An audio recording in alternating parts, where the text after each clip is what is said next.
ఒక రకంగా ఎన్డీఏ సర్కారు ఆంధ్రప్రదేశ్లో ఉన్న కూటమి ప్రభుత్వంలో సీనియర్లు ఉన్న పార్టీ ఏంటంటే తెలుగుదేశం పార్టీ, కొత్త వాళ్ళు ఉన్న పార్టీ, కొత్తగా అధికారంలోకి వచ్చిన పార్టీ ఎవరు అంటే జనసేన. ఇంకా అంతే. ఇంకా బీజేపీని కొత్తగా అనుకోకూడదు. వాళ్ళు ఎప్పటి నుంచో ఉన్నారు. వాళ్ళు ఏదో పాపం ఏదో మితంగా కొన్ని సీట్లతో సరిపెట్టుకుంటూ ఉంటారు. ఆంధ్ర తెలంగాణలో తెలుగు రాష్ట్రాల్లో డెవలప్ అవడం అంటే, బలోపేతం అవడం అంటే కాస్తంత కష్టమే భారతీయ జనతా పార్టీకి. జనసేనకు అవకాశం ఉంది, బీజేపీ కంటే చాలా వేగంగా వెళ్తుంది. ఎందుకంటే ప్రాంతీయ పార్టీ కాబట్టి. జాతీయ పార్టీకి అంత సీన్ లేదు ఇంకా. ఎందుకంటే ఆంధ్రాలో అసలు ఉండదు. ఒకప్పుడు జాతీయ పార్టీలు ఒక ఏలేళ్ళని ఆంధ్రప్రదేశ్ని ఒబ్బడిగా ఉన్నప్పుడు రాష్ట్ర విభజన తర్వాత ఇంకా జాతీయ పార్టీలకు అవకాశం ఇవ్వట్లేదు ఆంధ్రప్రదేశ్ ప్రజలు. తెలంగాణలో ఇచ్చారు మొన్న, మరి ఎందుకు ఇచ్చారో తెలియదు. మళ్ళీ ఆంధ్రప్రదేశ్లో అంత సీన్ ఉంటుందా అంటే కాంగ్రెస్కి లేదు, బీజేపీకి ఉండదు. ఇంకా ప్రాంతీయ పార్టీలే కొన్నాళ్ళు చలామణి అవ్వక తప్పదు. ఇలాంటి నేపథ్యంలో చాలా దూకుడుగా, చాలా అగ్రెసివ్గా ముందుకు వెళ్తోంది జనసేన. ఆ పార్టీ నాయకులు, మా డిప్యూటీ సీఎం పవన్ కళ్యాణ్ కానీ, మంత్రులు కానీ. సో ఇటువంటి నేపథ్యంలో ఖచ్చితంగా టెన్షన్ స్టార్ట్ అవుద్ది. ఎవరికి? కూటమిలో ఉన్న తోటి పార్టీకే స్టార్ట్ అవుతుంది. ఈ టెన్షను వైసీపీకి పెద్దగా ఏముండదు.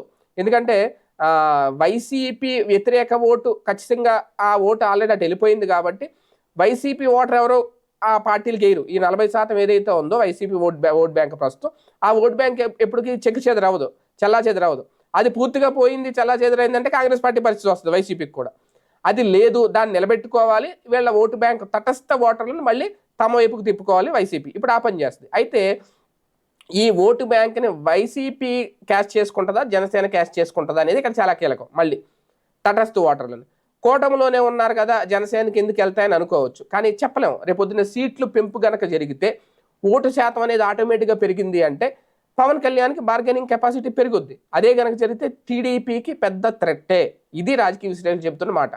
ఇప్పుడు ఆయన అగ్రెసివ్గా వెళ్ళి దూకుడుగా వెళ్తున్నా అది రేపొద్దున్న వ్యక్తిగతంగా పవన్ కళ్యాణ్కే ఉపయోగపడుతుంది. ఎందుకంటే ఎక్కడా కూడా తెలుగుదేశం పార్టీ ఇందులో ఇన్వాల్వ్ అవ్వట్లేదు. ఎక్కడా కూడా తెలుగుదేశం పార్టీ నాయకుడు కాకినాడ ఉంది, కాకినాడలో ఉన్న మిగిలిన ఎమ్మెల్యేలు ఇప్పుడు అక్కడ ఎలాగా ఒక రూరల్ ఎమ్మెల్యే పంతం నానాజీ ఆ పార్టీకి సంబంధించిన వ్యక్తి, టౌన్ ఎమ్మెల్యే కొండబాబు ఉన్నారు.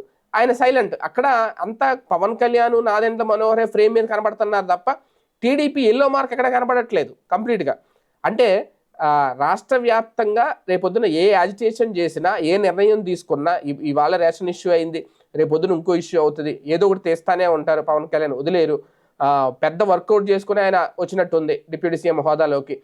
రేపొద్దున ఏం జరుగుద్ది అంటే కంప్లీట్గా పవన్ కళ్యాణ్ మార్క్కి వెళ్తుంది. అది ఖచ్చితంగా టీడీపీకి థ్రెట్గానే ఫీల్ అవుతున్నారట. ఎందుకంటే ఇప్పటికే పిఠాపురం ఎమ్మెల్యే అంటే ఇంకా పవన్ కళ్యాణ్ అయినా ముద్రపడిపోయింది. పిఠాపురం ఎమ్మెల్యే గారు తాలూకాని ఎప్పుడైతే బోర్డులు వచ్చినాయో ఇంకా పిఠాపురం ఎమ్మెల్యే గారు అంటే ఇంకా పవన్ కళ్యాణ్ అనే అయిపోయింది. మొన్నటి వరకు వర్మ అనే పేరు వినబడేది. పిఠాపురం అంటే వర్మ, ఆయన ఇండిపెండెంట్ కూడా గెలిచాడు, సత్తా ఉన్న వ్యక్తి. పిఠాపురంలో వర్మను ఎవరు కొట్టలేరు అనుకునే దాని దగ్గర నుంచి పిఠాపురం అంటే కేర్ ఆఫ్ పవన్ కళ్యాణ్, పవన్ కళ్యాణ్ అంటే కేర్ ఆఫ్ పిఠాపురం అయిపోయింది. అక్కడ ఒక మనిషికి ఎత్తపెట్టేశారు. ఇంకా రేపు ఏదైనా ఎవరికి ఎత్తపెట్టాలి? ఇంకా టీడీపీకి ఎత్తపెట్టాలి, సీఎం సీటుకి ఎత్తపెట్టాలి, అంతే. అది పైకి చెప్పకపోయినా తెర వెనక ఆ రాజకీయ వ్యూహం జరుగుతుందా? ఎందుకంటే రాజకీయాల్లోకి వచ్చిన ఏ రాజకీయ నాయకుడైనా రాజకీయమే చేస్తారు, పూజ చేయరు.